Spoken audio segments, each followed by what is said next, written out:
Trenton Journal is for people who won't take no for an answer. Trenton Journal is for community leaders. Trenton Journal is for people who won't settle. Trenton Journal highlights some of the positive voices in the community and fills in the information gaps through original reporting. Welcome to Capital Conversations. I'm your host, Kenneth Miles, founder and publisher of the Trenton Journal. Each episode, we bring you change makers and stakeholders who are making an impact in the capital city.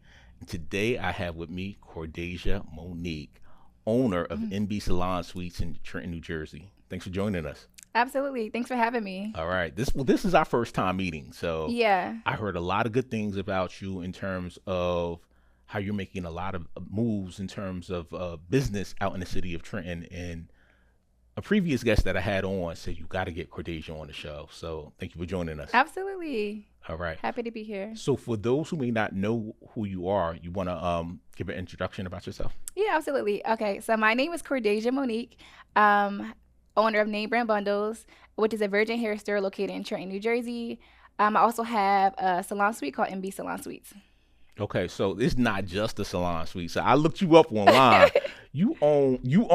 I bought the building. You bought the building, Yeah. Not only just the building, but you purchased a 7,000 square foot building in the city of Trenton. That's pretty big. Yeah, it is. How did that come about? Honestly, it started off as something. It was something supposed to be smaller, and it just I don't know, the idea just kind of just blew up. So the idea came about because I own a virgin hair store, right? So a lot of times, almost every day, I always get compliments by customers about where I get my nails done, lashes, hair, makeup, and I was always referring people to other people. So then I just had the idea, I need to just create a space where, I don't know, I could just refer them to my place, right? So I bought the idea to my dad. I actually wanted to rent a space and just turn it into a salon or rent a salon. But he was like, no, we're going to go bigger. We're going to find a place and we're going to buy it and we're going to go from there. Were you scared? Were you intimidated when he said, no, we're going to buy a building as opposed to rent? I was very scared, honestly. And to be honest, when he was saying it, and as we was looking, to me, it was just we just looking until I don't know, day by day just progressed. And then one day I was like, oh, this is real. This is real. We're about to close on the building. So it didn't come real to me until closing, to be honest with you. Mm-hmm. I don't know if that sounds weird, but it didn't become real until closing day. And I'm like, oh yeah, this is real. So how long have you owned the space? I believe I bought that space in 2021. But it's been up and running for 1.5 years. 1.5 years. Yeah. So what is the best thing about being a business owner? The city of Trenton, yeah. Particularly. Honestly, the best thing about being a business owner is just being able to just because you hear that Trenton don't really have much. I guess being able to provide something for the city, for us to have something that we say, oh yeah, we have salon suites, we have a virgin hair store. Being able to provide something to the city, I feel that's the best thing to me about being a business owner in the city of Trenton. You're also helping people become entrepreneurs, right? Yeah, absolutely. With the salon suites, we take people that are beginners. We help with content, marketing, and just try to big them up and help them become a business owner. Any questions they have, I'm always there to answer it. One thing you told me when you came in, you said content is everything. Content is everything. Content is everything. How important is content to running a business? Extremely. If you don't post content, I feel you don't really make no money for real. I mean, you can make money, but it's so much more money you leave on the table. Everything is content. Everything we do is content. And I have a saying, the best marketer wins. Even if it was somebody that was doing what I was doing, if they're not making content and not marketing, they still not going to be as I don't want to say better, but they still not going to be where I am. Do you have a mentor in business who helps you in terms of the content and the business plan and everything else? I have multiple mentors. I feel I have multiple mentors. My dad, of course, is my number one mentor. My dad, my cousin Quayshawn, he's also a business owner. I have a lot of business owners in my family. I feel I look to them to be mentors. And when I say mentors, I kind of like to study people. Even people on social media that's doing better than me in different states, they don't know that they're my mentor, but they're my mentor because I'm studying them. So like anybody that's doing better than me, I feel like they're my mentor without them even knowing, because I'm always just like studying or just trying to look on social media to see like how they became to where they are now. Like I'm the type of person to like find somebody in the same business as me, right? And I will go to their social media and I'll like scroll down all the way to the bottom.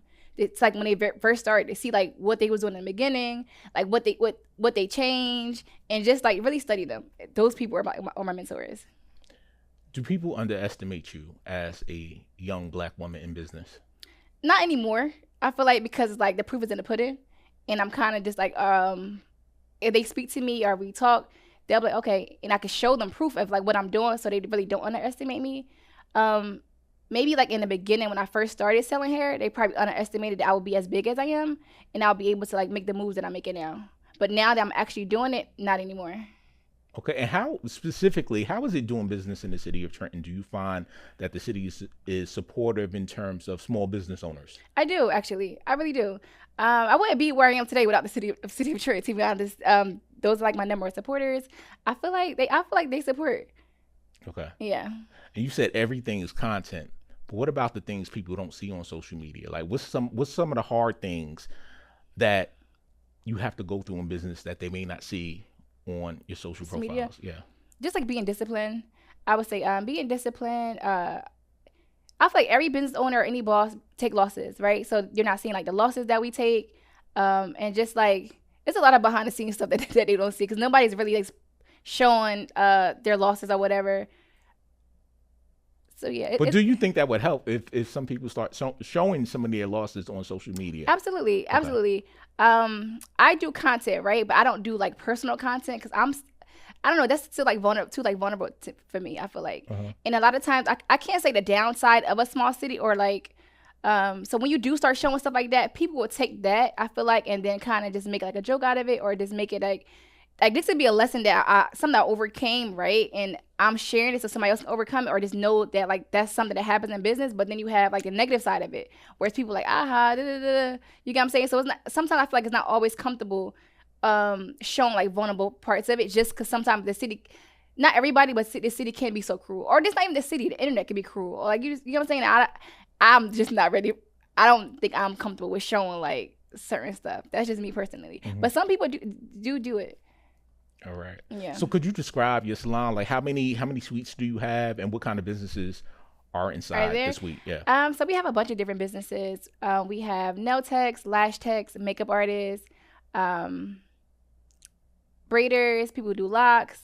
What else do we have there? We have a clothing boutique there. We don't have a massage therapist now, but at one time we had massage therapists, people who do facials, estheticians. Yeah, we have a bunch of different businesses. So do you have a cosmetology background, a license? Do you do hair at the salon suites? So I don't have a cosmetology background, actually. And it's crazy how I even started doing wigs. I don't do hair for people. Like I don't install hair, I don't do hair, but I do customize wigs. So when I first started my virgin hair store, I used to just sell hair bundles to people, and they would take it to a stylist to do their hair. And I also would sell wigs, but I would sell them like not styled or anything. So eventually, as I see that wigs became popular, what I used to do is I used to pay people to style my wigs for me. And then obviously that became an inconvenience at times. So one day I just like, let me learn how to do this myself. So I literally like watched a video one day, and then I never stopped. I kept practicing, and then I just learned how to do wigs from there. So I'm like self-taught. So because I'm doing a wig's head, I don't need a cosmetology license. I'm not doing somebody's actual hair. Mm-hmm. And then to open up my salon suite, I didn't need a cosmetology license either. How was it when you first opened up your business? Was like, because a lot of people don't know that, you know, you have to put in the work, and business may not be great when you initially open up. Like how was the first like 6 months of opening up salon suites? I'm gonna be honest with you. It wasn't that hard, but you know, mostly because like when I first started, right? So when I first started, I want to think how I want to say this. So when I first started, I was dating somebody at the time, and he was like really popular. So he was popular. So I feel like with his popularity and like the people that I knew, like and keep in mind that this is the only virgin hair store in the city at the time. So I feel like with the popularity plus me being the only virgin hair store at the time and being young and having a storefront, and it wasn't really that many young people open up storefronts. So it actually like took off. And even before I opened my storefront, I was selling hair like out of the trunk of my car. I opened up my virgin hair store within the first 6 months of me selling hair. Wow. Yeah.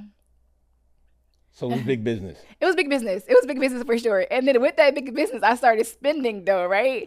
So I guess you probably heard my other interviews how like when I started spending, I had to, I kind of like went through like my inventory money. So I kind of had like to go back to work to kind of like get my inventory back up. And that's what taught me discipline. Like, it's like, you got to be disciplined. You can't just be spending. I'll be honest with you. I don't know anything about wigs, Yeah. right? But like, where do you get your wigs from? Do you like go to China? Do you like, is there a specific place where you order your wigs? Yeah, so actually, before I started like selling hair, I did my research. Probably for like a good like 6 months before I started. 6 months to like a year, because I did my research studying them. Then I tested it out, had family members tested it out. So I found them like online, and it's sourced from Cambodia. Okay. Yeah. All right. Do you travel overseas to conduct business at all? I don't, but that is one of my goals. So I plan on traveling next year actually to different places to kind of actually like source the hair myself. Do you have a particular place in mind? I don't have a certain place in mind. I'm still doing my research on that. But I would say definitely like China, of course, and then China, Thailand, and India is like places, but I'm not sure specifically where at in those countries, but those are some places that I plan to visit. This is what I really want to know, speaking with you.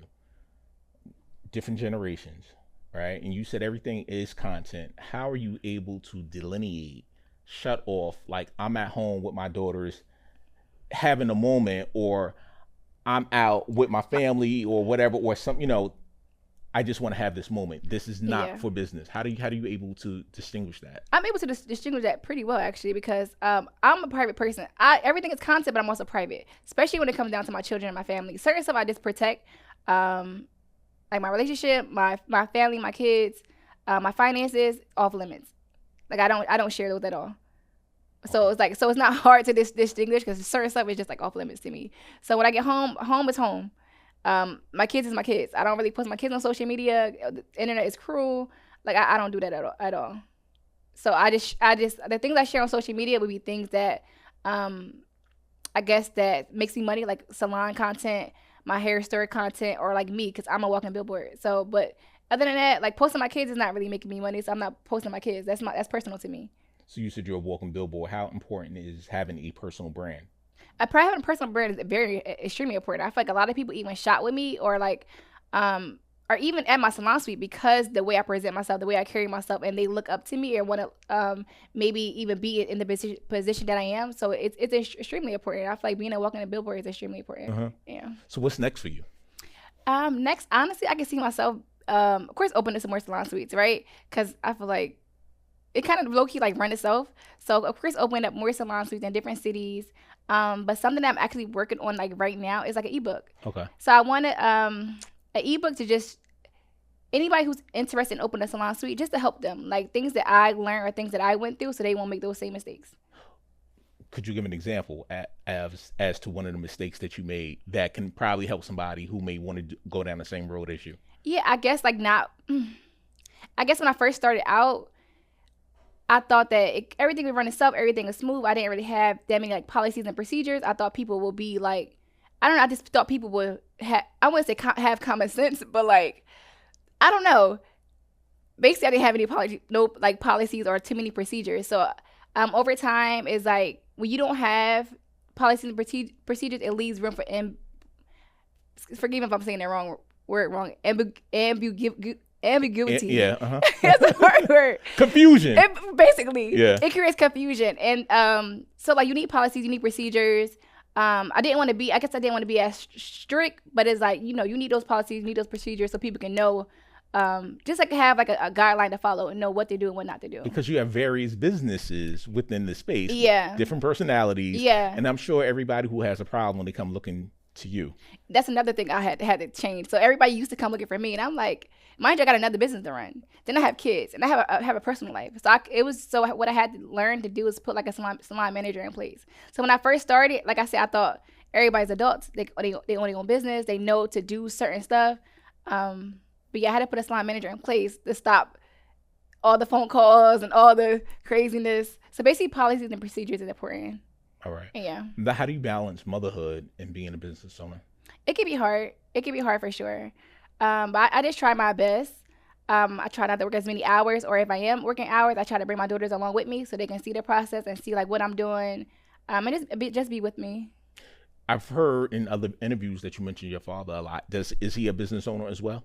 My dad does own like properties and stuff like that. He is a business owner, yes. Okay. And how important do you feel it is right now for people to learn how to be an entrepreneur? Because a lot of people are losing their jobs. Yeah. And you know, people are being displaced in terms of skill set. So what advice would you give somebody? Entrepreneur is not for everybody too at the same time. Yeah, that so I is wouldn't true. encourage people just because you're losing their job to be a business owner, because it's not for everybody. And honestly, I feel like you just got to choose your heart. I feel like having a 9-to-5 is hard. Being an entrepreneur is hard. You just got to choose your heart, to be honest with you. All right, so let us know the name of the book, when it's coming out, and where can people find it? So I don't have a name of the ebook just yet, but you will be able to find like on my Instagram. So I will be like running like I will be doing like an ad for it, so they'll be able to see like on my social medias. Okay. I would say maybe by the end of this year. And we look forward to having you as one of the many entrepreneurs we're going to have on the Trenton Journal third print magazine. Yes, I'm so excited for that. Yeah. Do you feel that Trenton is supportive in terms of supporting other business owners within the community? I do. I feel like that people feel like they don't, but I feel like they do. And I want to say that because it also depends on. I think it depends on a lot though, because you have people who own businesses, but they don't really own businesses, right? And they will promote their business, but next thing you know, they're fighting or they're cursing, and then they'll be like, people don't support me. But also, it's the way that they're showing up. I feel like may deter people from supporting them. So I feel like if you're someone who takes your business seriously and like posting like serious content and make people take you serious, I feel like Trenton supports. Like when I do something, I put my all until I do 100%. And I feel like the service I'm providing, we didn't have it and people needed it. So I feel like Trenton supported me like a lot, like 100%, like from like buying from me, or even if they couldn't buy from me, was telling somebody about me, telling a friend, sharing a post, liking. I feel like, to me, I don't have anything bad to say about that. What advice would you give to somebody who wants to do something similar to what you're doing? Like name 3 things that someone would need to do in order to start their own business? In order to start your own business, I would tell them they have to be like disciplined for sure. Discipline. Don't go into it for the money, and really take yourself serious. Like don't go into it because it looks fun, and don't halfway do it. Like if you're gonna do it, go all the way. Like I mentioned before, like some people will start a business, they'll post business stuff, but then next thing you know, they posting like, I don't know, controversial stuff. Mm-hmm. And I feel like you just gotta like kind of like, if you're gonna start a business, just like pick a lane and just like stay there and stick to it and be professional. That's the social media side. I saw a previous interview with you and Quayshawn, mm-hmm. and you spoke about credit. Yeah, for sure. And you're like, I think that was like the beginning. I think you need to let people know about that too, right? You say you cleaned up your credit. You also said, but I didn't have good credit when I started though. I don't think you need that to start. Okay. But like when I wanted to get serious, right? When I wanted to like buy a car in my business name, when I wanted to like buy a building, when it started getting serious, of course, credit is very, very important. So I feel like I really didn't start taking my credit serious until I mentioned to my dad that I wanted to open up a salon. And he was like, okay, well, let's buy the building. At that point, it's like, all right, you can't buy the building with bad credit. So that's when he's coming to my store like almost like every day. Like, let me see your credit score. Let me see your credit score. So I got tired of him saying that. So I'm like, let me really work on my credit. So yeah, I feel like little by little, what I started to do was just like pay certain stuff off, or call the creditors, make payment plans, and just pay stuff off. Whatever I had at the time, I'll start with my lowest, like, I guess, bill at the time, and just pay it off little by little. And then within a year, my credit was where I needed to be. So credit is definitely important when you want to like really take your business to the next level, because then you can start like using like OPM, which is like other people's money, to like fund your business and things like that. But you was also so dedicated where you were like taking lunch, making lunch at home. Yes. Right? And see, when I first started, I was not playing, but I had the mindset though. Because, like I said, my mentors was people on social media. So, like, I was watching my mentors saying, like, don't go into for the money. For the first year, you might not make no money. You got to be, like, disciplined. So, I was really, like, I was dedicated. Like, when I do something, I go all in. So, I'm like, all right, for this first year, put my head down. I'm staying 10 toes. I'm not getting my hair done. Because I also want to keep increasing my inventory. I want to get my hair done. I mean, I'm not going to get my hair done. I'm not going to get my nose done. I'm even like pack my lunch. Because like I hate like selling out. I hate like when people come to my store and I don't have like what they need. So I'm like, that was motivating me to like stay more disciplined so I can have more inventory so I can always have what you need. Like I always want to have what you need. So are your customers primarily from Trenton, or are they Trenton and surrounding areas, or people who follow you on social media, or is it a combination? It's a combination. When I first started, it literally was strictly like Trenton, strictly Trenton. So yeah, shout out to Trenton. They got me to where I needed to be. And then like as I started taking social media serious, then it started coming from social media. And then with social media, then you got start getting people from the surrounding cities, and then you start getting like online orders, and it started building from there. What's the best part of being an entrepreneur? I don't know. I gotta think. The best part about being an entrepreneur is, I guess, like the freedom to like, being able to like to do what you want to do and not be on somebody's own time. Being an entrepreneur, I also don't no longer like trade like my time as much for like money. So I feel like that's the best part of being an entrepreneur, and then being able to be a role model for my daughters. All right. Yeah. All right. Well, listen. Thank you for joining us. Yeah, absolutely. And where can we follow you? You can follow me on social media. My personal social media is Cordasia Monique. My Virgin Hair Store social media is Name Brand Bundles. And my Salon Suite Instagram is NB Salon Suites. Thank you for joining us. Absolutely.